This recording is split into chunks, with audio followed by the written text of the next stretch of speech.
सीधे राजनांदगांव का रुख करते हैं। अमित शाह संबोधित कर रहे हैं। आवाज से बोलिए, भारत माता की, भारत माता की, भारत माता की।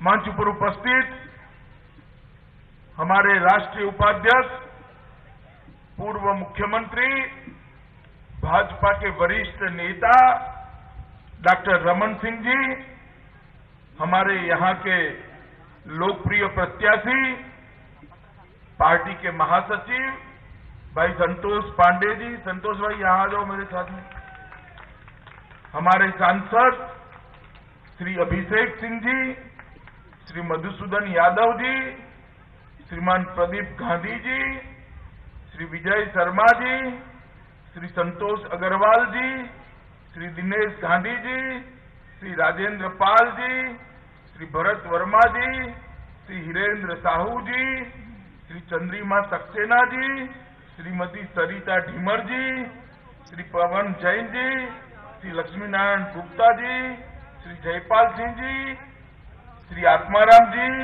श्री राजेश सिंधी जी, श्री सुंदर साहू जी और आज के कार्यक्रम में उपस्थित भाइयों, बहनों, माताओं और मेरे जिगर के टुकड़े जैसे युवा मित्रों, आज डोंगरगांव में राजनांदगांव लोकसभा क्षेत्र में हमारे संतोष जी को जिताने के लिए मैं यहां आया हूं। जब यहां आया हूं तो सबसे पहले डोंगरगढ़ में विराजी हुई बमलेश्वरी माता के चरणों में प्रणाम कर मैं मेरी बात का शुरुआत करना चाहता हूं। ये हमारा राजनांदगांव ये प्रदेश की संस्कार रानी है, लोक कलाओं, लोक संस्कृतियों का एक बहुत बड़ा केंद्र है और यही राजनांदगांव से हमारे डॉक्टर रमन सिंह जी ने छत्तीसगढ़ के विकास की गाथा लिखना शुरू करी थी। बीमारू छत्तीसगढ़ को एक विकसित छत्तीसगढ़ बनाने की शुरुआत की थी। एशिया में सबसे पहला संगीत और कला का विश्वविद्यालय यहीं राजनांदगांव में बनाया गया और हॉकी की नर्सरी के रूप में भी हमारा ये राजनांदगांव जाना जाता है। मित्रों, आज मैं यहां आया हूं तब सबसे पहले कुछ ही दिन पहले भाजपा के विधायक श्री भीमा मंडावी को नक्सलवादियों ने मौत के घाट उतार दिया।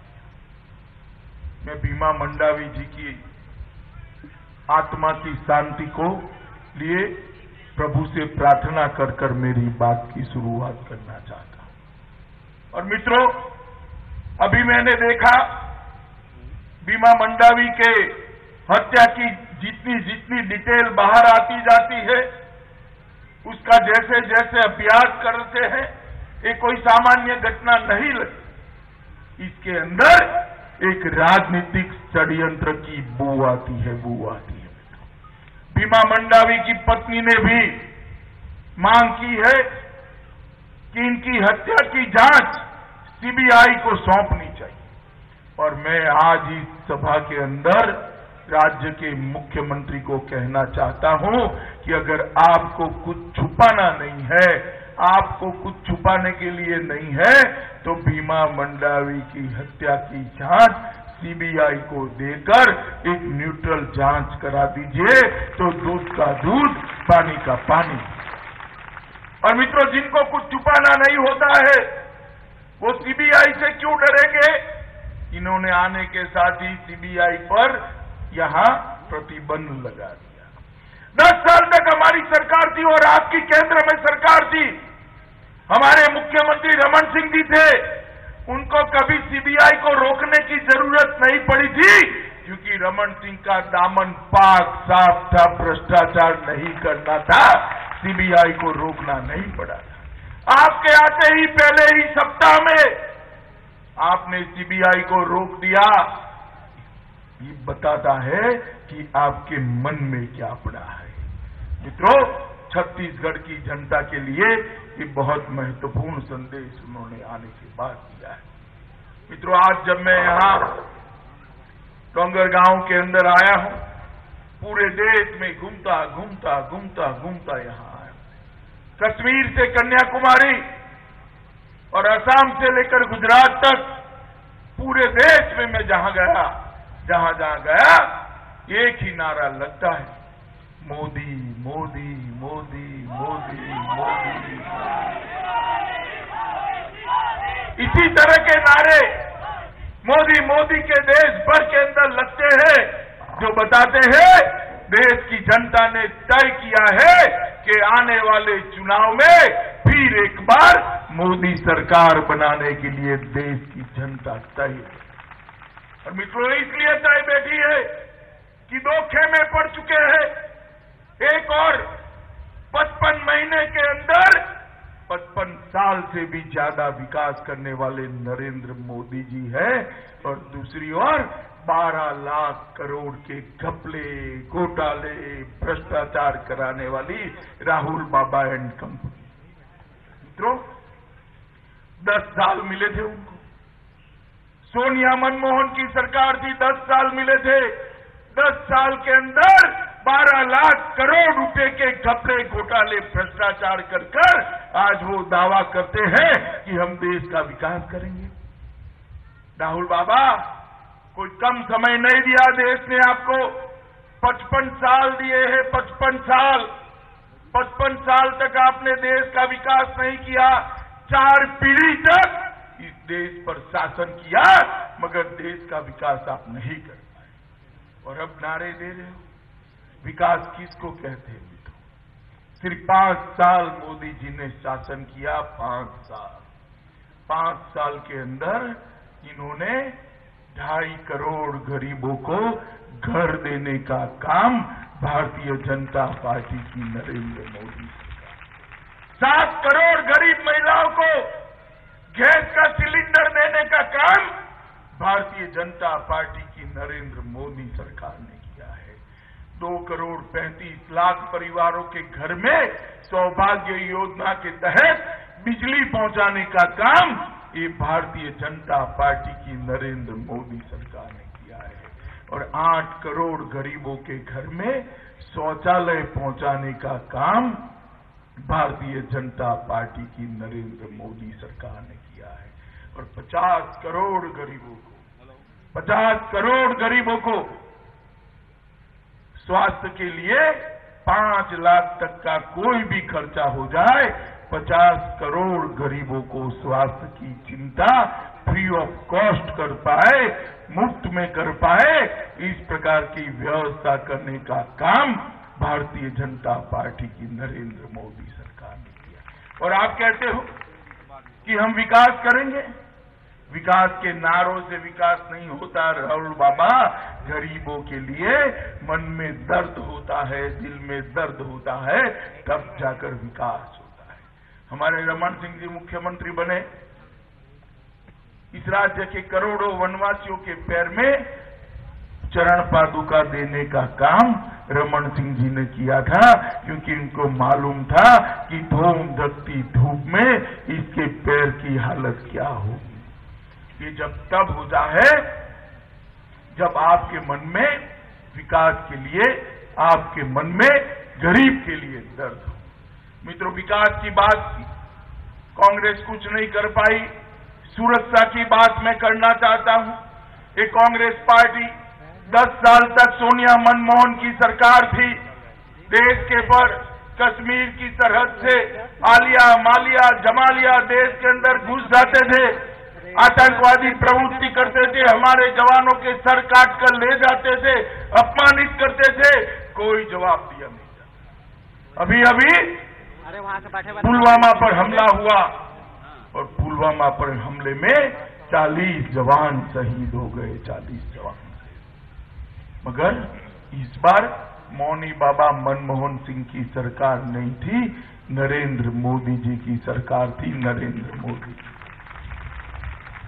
जवानों की शहीदगी के 13वीं के दिन मोदी जी ने एयरफोर्स को ऑर्डर दिया और हमारी एयरफोर्स पाकिस्तान के घर में घुसकर आतंकवादियों के अड्डों पर बम गिराकर पाकिस्तान के आतंकवादियों के टुकड़े टुकड़े कर कर वापिस आ गई।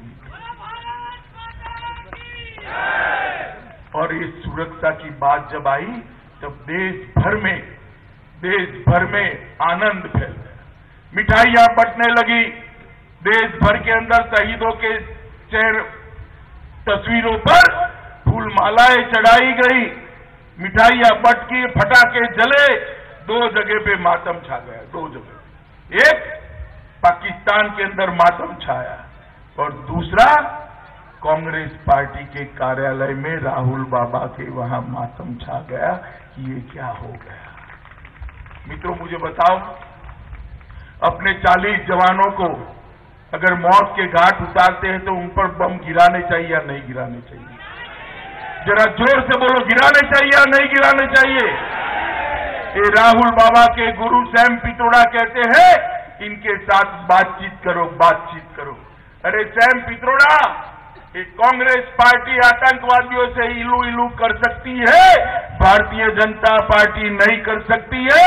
हम तो वहां से गोली आएगी, यहां से गोला जाएगा, इनका जवाब पत्थर से दिया जाएगा। देश की सुरक्षा वोट बैंक से बड़ी नहीं हो सकती। आपके लिए वोट बैंक का मामला है, हमारे लिए देश की सुरक्षा का मामला है। और Bharatiya Janata party vote bank को कभी प्रायोरिटी नहीं दे सकती। अभी कश्मीर में चुनाव चल रहा है, कांग्रेस पार्टी और नेशनल कॉन्फ्रेंस का समाधान हुआ है। अभी उमर अब्दुल्ला ने स्टेटमेंट दिया, क्या स्टेटमेंट दिया? कि कश्मीर में दूसरा प्रधानमंत्री होना चाहिए। भैया, एक देश में 2 प्रधानमंत्री कभी हो सकते हैं क्या? बताओ, इस ओर के युवा बताए, हो सकते हैं क्या? होने चाहिए क्या? मित्रों, ये कश्मीर को देश से अलग करना चाहते हैं और राहुल बाबा भी चुप बैठे, एक शब्द नहीं बोलते। मैंने आज कई बार पूछा कि बताइए, आप उमर अब्दुल्ला के बयान से सहमत है या नहीं है, मगर वो नहीं बोलते। मगर मैं यहां से राहुल बाबा को बता देना चाहता हूं कि जब तक भारतीय जनता पार्टी का एक भी कार्यकर्ता जिंदा है, कश्मीर को हिंदुस्तान से अलग नहीं होने देगा। कश्मीर हमारे देश का अभिन्न हिस्सा। मित्रों, यहां पर रमन सिंह की सरकार चलती थी, 42 लाख परिवारों को 1 रुपये किलो चावल देने का काम रमन सिंह जी ने किया।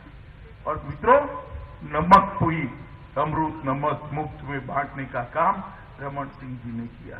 56 लाख परिवारों को स्वास्थ्य बीमा दिया, स्मार्ट कार्ड के द्वारा 50,000 तक का इलाज मुफ्त करा दिया, 2 लाख शिक्षा कर्मी को शासकीय शिक्षक बना दिया। पक्की सड़क सिर्फ 13,000 किलोमीटर थी, बढ़कर 56,000 किलोमीटर ये छत्तीसगढ़ में बनाने का काम रमन सिंह सरकार ने किया। नया रायपुर पूरी दुनिया देख रही है, इस प्रकार का विश्व स्तरीय शहर बनाने का काम डॉक्टर रमन सिंह ने किया। स्काई योजना में लगभग 29 लाख लोगों को फोन देने का काम भारतीय जनता पार्टी के हमारे मुख्यमंत्री रमन सिंह जी ने उस वक्त किया था। कृषि का बजट 10 गुना कर 1800 करोड़ रुपया किया। 5 साल में शिक्षा में लड़कियों का अनुपात 35% बढ़ाने का काम किया। शिशु मृत्यु दर 40% नीचे ले आए। पिछले 10 वर्षों में माता मृत्यु दर भी 42% नीचे ले आए। रमन सिंह जी ने ये छत्तीसगढ़ जो बीमारू राज्य था उसको विकसित राज्य बनाने का काम रमन सिंह की सरकार ने किया। 15 साल के अंदर देश भर के विकसित राज्यों की सूची में ऊपर से 4थे नंबर पर छत्तीसगढ़ को लाने का काम हमारे रमन सिंह जी ने किया। और प्रधानमंत्री जी ने भी 40,000 हेक्टेयर भूमि को सिंचाई के लिए पानी दिया। 1.7 लाख नए घर बनाने के लिए गरीबों को कहा। 40,000 करोड़ रुपया राष्ट्रीय राजमार्ग के लिए दिए। 12,000 करोड़ रुपया रेलवे नेटवर्क के दिया, भारतमाला परियोजना के तहत और 950 किलोमीटर की सड़कें बनाने का काम किया। और अभी आ गए, आते ही सीबीआई से डरकर सबसे पहला काम सीबीआई पर प्रतिबंध लगाने का कर दिया, जिसे कोई डर के बगैर लूट खसोट कर पाए। अब सैयाई भय कोतवाल तो डर काहे का भैया, उनकी ही पुलिस उनकी चौकीदारी करेगी, उनको डर नहीं है। रमन सिंह को सीबीआई का डर नहीं था। मैं भूपेश बघेल को पूछना चाहता हूं, आपको सीबीआई से डर क्यों लग रहा है? इसका जवाब मेरे राजनांदगांव की जनता को दीजिए। देना चाहिए या नहीं देना चाहिए भैया? देना चाहिए या नहीं देना चाहिए? मित्रों, दिवालिया होने के कगार पर 4 महीने के अंदर ही छत्तीसगढ़ को लाने का काम कर दिया है। बेरोजगारी भत्ता का वादा दिया था, ये युवा बैठे हैं, भैया आपके पास बेरोजगारी भत्ता आया है क्या? बताओ जरा, आया है क्या? मैं पूछना चाहता हूं, आपके वादे का क्या गया? ये सीमेंट के दाम क्यों बढ़े हैं? देश भर में सीमेंट के दाम नीचे गए हैं, छत्तीसगढ़ के अंदर सीमेंट का दाम ऊपर गया है क्योंकि भूपेश बघेल टैक्स ऊपर लग गया है। ये जो फिरौती का काम शुरू हुआ है, इसके कारण सीमेंट महंगा हुआ है। रेत की खदानों का ठेका पंचायतों से आपने छीन लिया, कानून और व्यवस्था को तार तार कर दिया, और ट्रांसफर इंडस्ट्री जो रमन सिंह जी ने बंद कर दी थी, तबलाबलों में भ्रष्टाचार बंद किया था, आज दिन दहाड़े ट्रांसफर इंडस्ट्री रायपुर के अंदर धम धम धम चल रही है, कोई रोकने वाला नहीं है।